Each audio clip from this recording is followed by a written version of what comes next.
요즘 그 몇몇 성도님들이 꿈에 교회의 미래의 모습을 보고 이야기해 주시는 분들이 계십니다.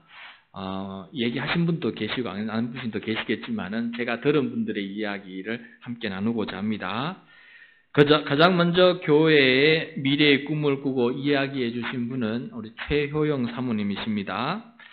아담한 단독 교회 예배당 건물이 보였고 그 예배당 옆에 사택이 있는데 목사님이 이사를 하는 날이어서 청년들이 열심히 짐을 나르고 있는 모습을 보았다라고 하였습니다.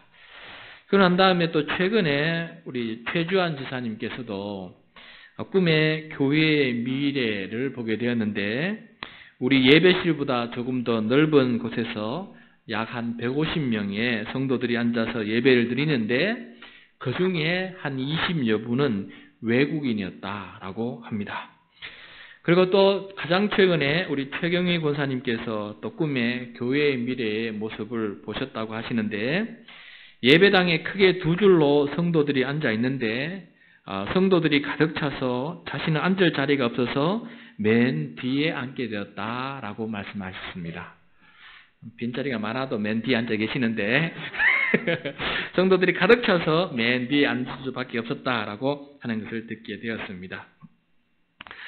이런 꿈들이 우연이 아니라 하나님께서 보여주신 것이 맞는지는 우리가 좀 더 장차 살아보아야 알게 될 것입니다. 그런데 이러한 꿈을 꾼다는 것은 그만큼 교회의 미래가 그렇게 되었으면 좋겠다라는 마음들이 우리 성도들 마음속에 있기 때문이 아닐까 하는 생각을 가져보게 되었습니다.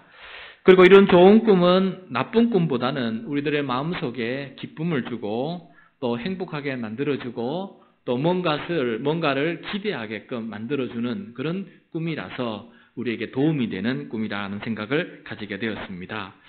여러분, 오늘 본문 말씀은 하나님께서 스가랴 선지자에게 보여주신 8가지 환상들 중에서 마지막 8번째 환상의 내용이 되겠습니다. 이 환상의 내용을 보면은 참으로 밝고 희망이 가득 차 있는 것을 보게 됩니다.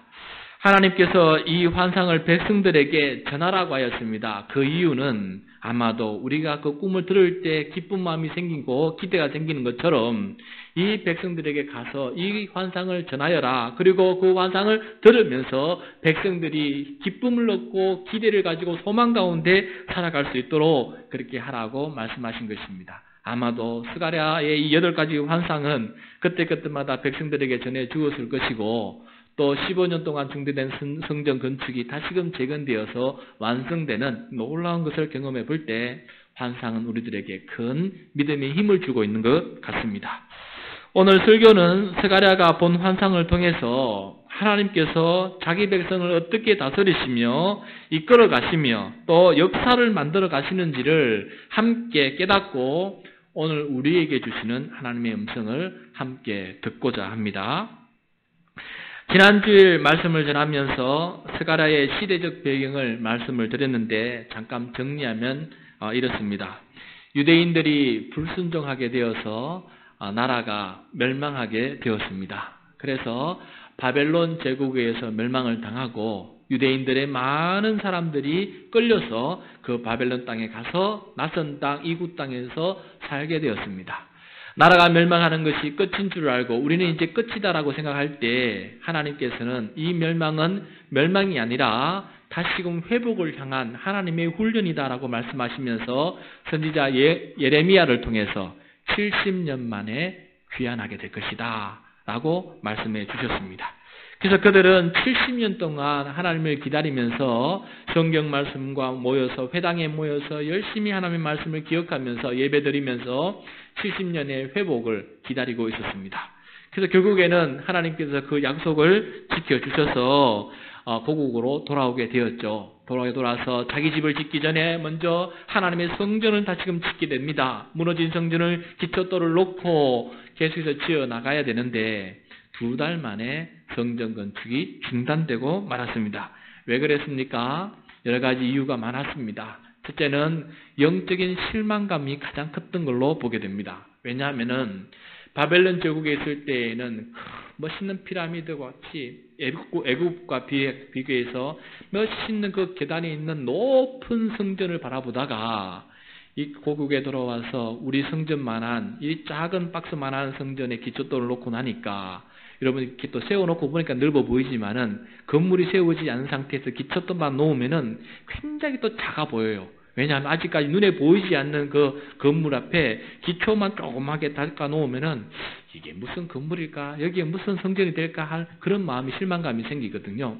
그래서 그 기초돌을 놓고 난 다음에 그들이 영적으로 실망하였습니다. 우리 하나님은 이렇게 작은 하나님일까? 저 바벨론 제국에 비하면은 천지를 지신 우리 하나님은 왜 이렇게 조그마한 박스 안에서 살아가시는 것일까? 그런 영적 실망감이 팽배했습니다. 두 번째로 그 땅에 기근이 임했습니다. 계속해서 기근이 임하다 보니까 이 백성들이 먹고 살 길이 힘든이 들었습니다.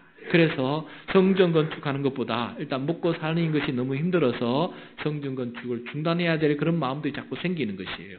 거기에다가 거기 바벨론을 가지 않고 그 땅에 남아있던 사람들이 시기 질투가 생겼습니다.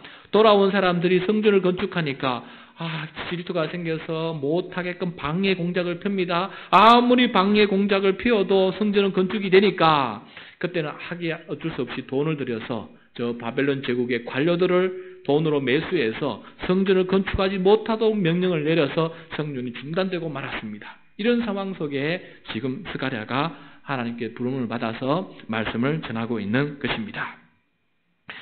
방치가 된 지, 성전 건축이 방치가 된 지 15년, 몇 년이 되었다고요? 15년 동안 방치가 되었는데 하나님께서 도저히 기다리지 못하고 계셨습니다. 때가 마지막에 이르러서 하나님께서는 포기하지 아니하시고 움직이기 시작을 하셨습니다. 스가랴 선지자를 보내셔서 하나님께서 무엇을 하고 계시는지 똑똑히 백성들에게 보여주라라고 말씀한 것이 바로 이 모든 환상의 내용인데 그 내용을 우리가 함께 살펴보겠습니다. 하나님께서 우리에게 보여주시는 것은 먼저 하나님께서 우리를 찾아오셔서 우리 가운데에서 역사하고 계시다라는 것을 보여주어라 하는 것입니다. 그 내용이 무엇일까? 우리 1절부터 5절까지 말씀 우리 다 같이 읽도록 하겠습니다. 내가 또 눈을 들어 본즉 네 병거가 두 산 사이에서 나오는데 그 산은 구리산이더라. 첫째 병거는 붉은 말들이, 둘째 병거는 검은 말들이, 셋째 병거는 흰 말들이, 넷째 병거는 어룽지고 건장한 말들이 메었는지라. 내가 내게 말하는 천사에게 물어 이르되 네 주여 이것들이 무엇이니까 하니 천사가 대답하여 이르되 이는 하늘의 내 바람인데 온 세상의 주 앞에서 있다가 나가는 것이라 하더라. 아멘. 자, 1절에서 스가랴는 네 병거가 두 산 사이에서 나오는 것을 봅니다. 그럼 병거가 무엇입니까? 앞에 말이 메어 있고 뒤에 사람이 타서 이렇게 무기를 들고 이렇게 빨리 갈 수 있도록 도와주는 것, 그 수레 같은 것, 그것이 바로 병거 아니겠습니까? 근데 그 네 병거가 구리산에서 나온다는 겁니다. 구리산이라는 것은 구릿빛이 비치는 산이다. 태양빛이 밝게 아주 밝은 빛이 비칠 때 그 산이 붉은 산으로 보이는 것처럼 구릿빛 산이 되었다라는 것을 말씀하고 있습니다. 그리고 2절에 보시면은 첫째 병거는 붉은 말, 둘째 병거는 검은 말, 3절에 보시면은 셋째 병거는 흰 말, 넷째 병거는 어룽지고 건장한 말들이 메었는데 이것을 보고 4절 말씀에 보면은 스가랴가 이 구리산은 무엇입니까? 또 이 네 병거는 또 무엇입니까? 이 환상이 이해가 되지 않습니다. 라고 천사에게 묻자 5절에 그 천사가 대답해 주기를 꿈을 해석해 줍니다. 내 병거는 하늘의 내 바람이라고. 자, 여러분, 그러니까 내 병거는 하나님의 바람, 하나님의 바람. 성경에서 바람은 영을 말합니다. 하나님의 영을 뜻합니다. 하나님의 영. 그러니까 여기 말씀에 보면은 구리산이라는 것은 하늘을 뜻하는 것이 없고 그 하늘에서 온 세상에 주이신 하나님께서 계신 곳인데 그곳에서 하나님께서 하나님의 영을 동서남북으로 하나님의 영을 온 세상에 보내시는 그 장면을 지금 눈에 보이는, 영은 눈에 안 보이니까 눈에 보이는 어떤 비유를 통해서 지금 스가랴에게 보여주시면서 이렇게 하나님께서 구리산 하늘에서 내 병거를 사방에 보내듯이 하나님의 영을 온 세상에 보내고 계신다는 사실을 똑똑히 보라라고 스가랴에게 말하고 스가랴는 백성들에게 전하게 된 것입니다. 자, 그럼 하나님의 영은 지금 어디로 가서 무엇을 하는 것일까요? 그러면 6절에서 8절 말씀에서 말씀하고 있습니다. 같이 읽겠습니다. 6절에서 8절. 검은 말은 북쪽 땅으로 나가고 흰 말은 그 뒤를 따르고 어룽진 말은 남쪽 땅으로 나가고 건장한 말은 나가서 땅에 두루 다니고자 하니 그가 이르되 너희는 여기서 나가서 땅에 두루 다니라 하매 곧 땅에 두루 다니더라. 그가 내게 외쳐 말하여 이르되 북쪽으로 나간 자들이 북쪽에서 내 영을 쉬게 하였느니라 하더라. 아멘. 자, 6절 말씀을 보시면은 검은 말이 북쪽 땅으로 가는데 그 뒤를 따라 흰 말이 함께 따라가고 있는 것을 보게 됩니다. 지금 하나님께서 북쪽으로 집중적으로 하나님의 영을 보내시는 것을 보게 되는 것이죠. 여기서 여러분 북쪽 땅이라는 것은 다름이 아니라 붙잡혀 갔던 유대인들이 살고 있는 저 북쪽의 바벨론 땅을 말하고 있는 것입니다. 그 바벨론 향해서 하나님께서 영을 보내어 주시는데 그래서 그 영이 무엇을 했느냐? 8절에 보시면은 천사가 북쪽으로 나간 말들이 북쪽에서 내 영을 쉬게 하였다라고 말하고 있습니다. 하나님께서 영을 보내셔서 그 영을 통해서 뭔가 큰 일을 하시는데 그 일을 다 이루시고 난 다음에 이제 쉬고 계신다라고 말씀하고 있는 것입니다. 하나님께서 영을 보내셔서 하나님께서 하실 일을 하시고 그것을 다 끝내시고 이제는 편히 안식을 취하고 계신다. 하나님께서 거기서 무엇을 하셨을까요? 하나님의 영이 집중적으로 저 북녘 땅 바벨론에 가셔서 무슨 일을 하셨습니까? 여러분 역사를 보시면은 분명히 알 수 있습니다.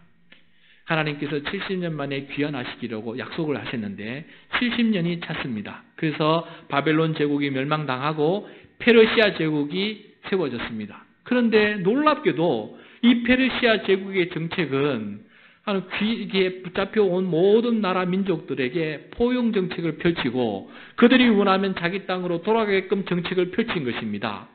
하나님께서 이 유대인들이 다시금 자기 땅으로 돌아갈 수 있도록 그 거대한 제국을, 새로운 제국을 만드시고 새로운 정책을 펼치게 하셨고 그것뿐만 아니라 돌아가는데 그 성전 기물 다 뺏어왔는데 기물도 다 돌려주고 성전을 다시 지을 수 있는 여비도 다시 주시고 그렇게 다시금 귀환할 수 있도록 하나님께서 그렇게 만들어 주신 것입니다. 이것이 바로 북쪽 땅으로 가신 하나님의 영이 이루어지신 놀라운 일이었다는 것을 보게 됩니다. 3차에 걸쳐서 귀환을 하게 되는데 지금 스가랴는 그 1차 귀환에 함께 돌아온 사람들입니다. 그러면서 이 환상을 하나님께서 스가랴를 통해 다시금 백성들에게 가서 보여주라라고 말씀하고 있습니다. 너희들이 어떻게 해서 돌아왔느냐? 하나님의 영이 때문에, 하나님의 영의 기적적인 역사 때문에 너희들이 돌아오지 않았느냐? 앞으로 또 하나님께서 계속해서 귀환할 것이다, 귀환시킬 것이다. 그 믿음을 바라보면서 다시금 너희들의 삶에 주어진 이 사명을 잘 감당할 수 있는 사람이 되어라 라고 지금 계속해서 말씀하고 있는 것입니다. 여러분, 하나님의 영은 혼돈과 공허함 속에서 질서를 부여하면서 하나님의 작품을 만들어 가신다는 이 창조의 영이라는 것을 우리가 꼭 기억해야 됩니다. 이번 성경 맨 앞에 창세기 1장 1절 2절 말씀 제가 읽어드리겠습니다. 태초에 하나님이 천지를 창조하시니라. 땅이 혼돈하고 공허하며 흑암이 깊음 위에 있고 하나님의 영은 수면 위에 운행하시니라 라고 말씀하고 있습니다.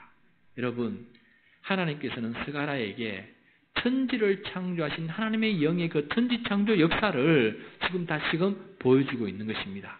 혼돈과 공허 속에서 하나님께서 찾아가셔서 그것에게 질서를 부여하고 첫째 날, 둘째 날, 셋째 날, 넷째 날, 다섯째 날, 여섯째 날 이렇게 하나님께서 원하는 모든 작품을 만드시고 제7째 날에는 편히 쉬고 안식하셨다는 것을 말씀하고 있지 않습니까?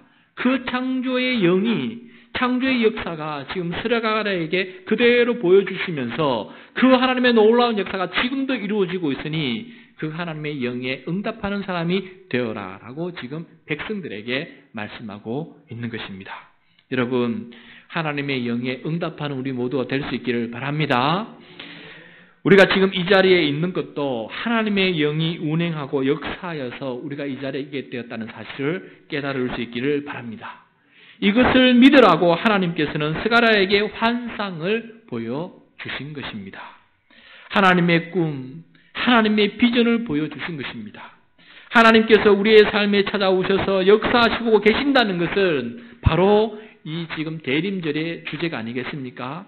이 성탄절의 주제가 아니겠습니까? 하나님께서 영으로 우리에게 찾아오셨는데 이제는 영이 아니라 우리 눈에 보이는 육신으로 입고 이 땅에 찾아오신 예수 그리스도가 이 땅에 오신다. 그리고 우리의 구원을 완성시켜 나가신다는 것을 우리들에게 보고 기다려라. 그 주님을 모셔드리라. 이것이 바로 대림절을 기다리는, 성탄절을 기다리는 우리들의 믿음이 아니겠습니까? 스가랴 환상을 통해서 지금도 우리를 찾아오시고 우리 가운데 역사하고 계시는 하나님의 영에 사무친 사람들이 다 될 수 있기를 축복합니다. 내 말 중에 어룽지고 건장한 말은 남쪽으로 갔다라고 말씀하고 있습니다. 남쪽이라는 것은 어디겠습니까? 바로 유대 땅을 말합니다. 귀환한 자들이 돌아온 이 유대 땅에 하나님께서 또 성령을 보내어 주십니다. 성령을 보내어 주셔서 하시는 일이 무엇이겠습니까? 2달 만에 중단되고 15년 동안 방치된 이 하나님의 성전을 하나님께서 다시금 세워나가시는 것 아니겠습니까? 여러분, 그동안 우리가 혹시 방치된 대로 살아왔다면 지금 하나님께서 우리를 이곳에 부르신 이유는 그 방치된 곳에 하나님께서 역사하셔서 그 하나님께서 새롭게 하나님께서 세워나가시는 역사를 하시고자 우리를 부르시고 우리 가운데 역사하고 계신다는 것을 여러분 꼭 명심할 수 있기를 바랍니다. 유대 땅에 가신 하나님의 영께서 무엇을 하고 계시는지 우리 함께 보겠습니다. 9절과 10절 말씀입니다. 같이 읽겠습니다. 여호와의 말씀이 내게 임하여 이르시되 사로잡힌 자 가운데서 바벨론으로부터 돌아온 헬데와 도비야와 여다야가 스바냐의 아들 요시야의 집에 들어갔나니 너는 이날에 그 집에 들어가서 그들에게서 받되. 자, 10절을 보면 하나님께서는 스가랴에게 귀환한 자들 중에 헬데와 도비야와 여다야와 스바냐의 아들 요시야가 있는데 지금 요시야의 집에 있으니까 너는 그들에게 찾아가서 그 4명으로부터 예물을 받아서 내가 시키는 일을 하라라고 말씀하고 있습니다. 여러분 신기하지 않습니까? 네 병건데 오늘 그 다음 본문에 보면은 4사람이 등장하고 있습니다. 하나님께서 성령으로 4사람을 준비시켜 놓고 그 사람을 통해서 하나님께서 역사하시는 것을 보여주게 됩니다. 여러분 이 4사람은 하나님께서 준비시켜 놓은 성령님의 일꾼이고 하나님의 역사를 위해서 예비해 두신 놀라운 성령님의 일꾼이다라는 것을 우리가 보게 됩니다. 하나님께서는 스가랴에게 4명의 일꾼들로부터 예물을 받아서 무엇을 하게 하셨을까요? 우리 11절 말씀 같이 보겠습니다. 시작. 은과 금을 받아 면류관을 만들어 요사닥의 아들 대제사장 요수아의 머리에 씌우고. 자, 스가랴는 4명의 일꾼들에게 금과 은을 받아서 면류관을 만들게 되는데 그 면류관을 대제사장 요수아의 머리에 씌우게 됩니다. 자, 여러분 이것이 무슨 뜻일까요? 면류관이라는 것은 승리, 성공을 말합니다. 완성이 되었다는 것을 말합니다. 1등이 되었다는 거 아니겠습니까? 우승자가 되었다는 거예요. 우승자에게 면류관을 씌워주지 않습니까? 그런데 지금 대제사장 요수아는 여러분 면류관을 쓸 자격이 지금 없습니다. 왜냐하면 성전이 재건이 안 되었기 때문에 성전에서 15년 동안 예배를 못 드리고 있습니다. 대제사장의 역할을 감당하지 못하고 있어요. 15년 동안 슬피 울면서 하나님 왜 저를 여기에 보내어 주셨습니까? 성전을 이렇게 되었는데 제가 여기서 무엇을 하라고 보내어 주셨습니까? 15년 동안 울고 있는 이 대제사장 요수아에게 하나님께서 면류관을 씌워주시면서 이제는 다 이루었다. 걱정하지 마라. 이제 성전이 완성되어서 네가 너 제사장 역할을 감당할 수 있게 될 것이다. 라는 환상을 하나님께서 보여주신 것입니다. 그러고 난 다음에 그 여호수아에게 이렇게 말하라고 또 말씀하시는 내용이 나오는데 12절 13절 말씀 우리 같이 읽겠습니다. 시작. 말하여 이르기를 만군의 여호와께서 이같이 말씀하시되 보라 싹이라 이름하는 사람이 자기 곳에서 돋아나서 여호와의 전을 건축하리라. 그가 여호와의 전을 건축하고 영광도 얻고 그 자리에 앉아서 다스릴 것이요 또 제사장이 자기 자리에 있으리니 이 둘 사이에 평화의 의논이 있으리라 하셨다 하고. 자, 여러분 12절에서 스가랴가 왕이자 대제사장인 여호수아에게 말합니다. 싹이라 이름하는 사람이 자기 곳에서 마치 나무가 돋아나서 성전을 건축하리라 라고 말씀하고 있습니다. 자, 여기서 성경에서 오늘 우리 성시교독에서 할 때도 나왔는데 싹 혹은 가지는 성경에서 어떤 의미가 있냐면 다윗의 후손을 뜻합니다. 다윗 왕의 후손이 바로 싹입니다. 근데 다윗 왕의 후손이 일어나서 성전을 건축하게 될 것이다 라고 말씀하고 있습니다. 여러분 이 사람이 누구일까요? 대제사장 여호수아와 함께 1차 귀환에서 돌아온 다윗의 후손, 왕의 후손인 스룹바벨을 뜻하고 있습니다. 스룹바벨이라는 이름의 뜻은 바벨의 가지, 바벨의 싹이다, 바벨의 씨다라는 의미입니다. 그러니까 이 스룹바벨이 돌아왔는데 성전 건축을 위해서 기초도를 나왔습니다. 근데 2달 만에 중지되었습니다. 스룹바벨에게 실패감과 절망감이 돌아왔습니다. 하나님, 70년 만에 돌아왔는데 제가 지금 2달 만에 제 능력이 부족해서 제 리더십이 부족해서 이 성전을 2달 만에 건축하다가 중단하고 지금 15년째 무의미함에게 지금 제가 살아가고 있습니다. 하나님 도와주십시오. 그렇게 기도하고 있지 않았겠습니까? 그런데 하나님께서 스가랴에게 말합니다. 그 스룹바벨이 싹이 성전 건축을 완성하게 될 것이다. 그리고 왕자에 앉아서 왕으로서 통치하게 될 것이고 그 곁에 제사장이 함께 서 있을 텐데 제사장과 왕은 서로 평화의 의논을 하면서 이 땅을 평화롭게 샬롬 가운데서 통치하게 될 것이다. 미래의 모습을 보여주는 것입니다. 저는 어젯밤에 설교를 준비하면서 하나님께서 사람을 세우시는 놀라운 일을 경험하게 되었습니다. 하나님께서 미약하지만 저희 교회에 찬양팀을 세우게 해주셨습니다. 그래서 아직은 미흡하지만 키보드와 베이스 기타와 일렉 기타를 통해서 한 곡을 통해서 지금 시작하게 만드셨습니다. 왜 이렇게 하나님께서 찬양팀을 세우시는 것일까? 또 아직 준비가 되지 않았는데도 하나님께서는 우리 교회에 청소년들을 보내주십니다. 지금도 여러분 여기 청소년들이 지금 몇 명입니까? 지금 주한이, 예한이 뿐만 아니라 지금 5명이 더 앉아있어요. 7명이 앉아있습니다. 하나님께서 왜 청소년 사역자가 준비되지 않은 이 교회에 하나님께서 청소년들을 보내주고 계실까? 전 도대체 이해가 되지 않아서 기도하면서 살아가고 있었는데 최근에 하나님께서 여러 사람들을 만나게 해주셨습니다. 그 중에 한 사람은 교회에서 오랫동안 찬양 인도자 사역을 하였고 또 청소년부 사역을 중점적으로 했던 한 목사님을 만나게 되었는데 그 목사님께서 이런 말씀을 하셨습니다. 자기가 지금 섬기고 있는 교회가 문제가 생겨서 교인들이 다 떠나고 그러다 보니까 파트타임으로 사역하고 있는 자기 자리도 더 이상 사역할 수 없게 되어서 그 교회를 나오게 되었다. 그래서 지금 연말에 움직이게 될 타이밍이다라고 얘기를 하는 겁니다. 그래서 제가 뻔뻔스럽지만은 이렇게 얘기를 했습니다. 우리 교회에 지금 찬양 사역자가 없는데 찬양팀이 만들어져 버려져 있고 우리 교회에 청소년이 없는데 청년 사역자가 없는데 청소년들이 지금 막 몰려오고 있습니다.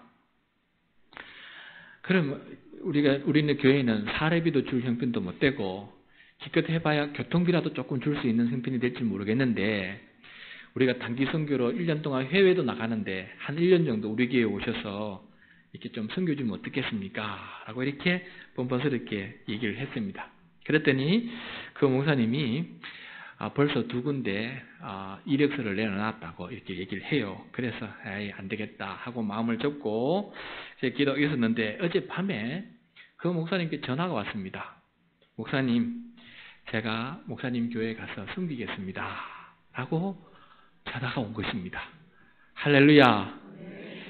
참 이것이 하나님의 영께서 우리 찬양팀과 청소년들 위해서 역사하고 계시는 것이 아닐까 하는 그런 생각이 들어서 전율이 느껴졌습니다.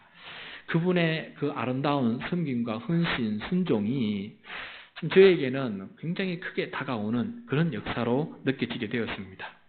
여러분, 환상과 비전이 이루어지는 데는 우리의 순종이 있어야 된다라는 것을 다시금 깨닫게 되었어요. 순종이 있느냐 없느냐에 따라서 그 비전이 이루어질 수도 있고 이루어지지 않을 수도 있습니다. 15절 말씀을 같이 읽겠습니다. 시작. 먼 데의 사람들이 와서 여호와의 전을 건축하리니 만군의 여호와께서 나를 너희에게 보내신 줄을 너희가 알리라. 너희가 만일 너희의 하나님 여호와의 말씀을 들을진대 이같이 되리라. 들을진대 이같이 되리라. 그래서 먼데 사람이라는 것은 저 북독 땅, 바벨론 땅에서 귀환한 사람들을 말합니다. 귀환한 자들이 여호와의 전을 건축하게 될 것이다 라고 하나님께서 지금 환상을 보여주고 계십니다. 그리고 그것이 가능하도록 사람들, 성령의 일꾼을 세우시고 보내주시는 것을 보게 됩니다. 그런데 마지막으로 너희가 여호와의 말씀을 들을진대 여호와의 말씀을 듣고 순종하게 되면은 이 모든 환상과 비전이 이루어지게 될 것이다 라고 말씀하고 있는 것입니다. 조건부 하나님의 약속이다라는 것을 우리가 보게 돼요. 하나님의 말씀, 하나님의 환상 아무리 들어도 그 비전에 합당한 순종이 뒤따르지 아니하면은 우리의 모든 꿈은 헛된 것이 될 수밖에 없습니다. 사랑하는 성도 여러분, 비전은 보는 것이지만은 그 비전을 보는 것으로 비전이 성취되는 것이 아닙니다. 그 비전이 이루어지기 위해서는 내가 순종하며 헌신할 때 그 비전이 우리들의 삶 가운데 성취된다라는 것을 오늘 말씀을 통해서 우리들에게 보여주고 있습니다. 하나님께서 꿈을 통해 우리 교회의 미래의 모습을 보여주셨다면은 그 미래의 모습이 이루어지기 위해서는 우리들의 순종과 헌신과 결단을 하나님께서 기다리고 계신다라는 것입니다. 그것이 없을 때에는 그 꿈은 헛된 꿈으로 전락하게 된다라는 것이죠. 그러므로 순종하게 되면은 하나님께서 놀라운 일을 만들어가게 되십니다. 내 노력이 아니라 하나님의 능력으로 그 꿈이 이루어지도록 하나님께서 차근차근 만들어가고 계시고 우리 눈에 보이지 아니하지만 하나님께서 영을 보내셔서 우리가 할 수 없는 그 놀라운 일들을 만들어 놓고 너에게다 숟가락 하나 얹어라라고 하나님께서 말씀하고 계신다라는 것입니다. 하나님의 놀라운 그 역사에 비하면은 우리는 숟가락 하나, 젓가락 하나 그 얹는 것밖에 해당되지 않는 것입니다. 여러분, 오늘도 우리 가운데 찾아오셔서 역사하시는 하나님의 이 영의 역사하심을 믿음의 눈으로 바라보면서 말씀을 통해 우리에게 보여주시는 하나님의 비전을 향하여 순종의 발걸음을 내딛는 저와 여러분이 될 수 있기를 간절히 축복합니다. 하나님의 약속이, 비전이 우리들 가운데 꼭 성취될 수 있기를 소원합니다.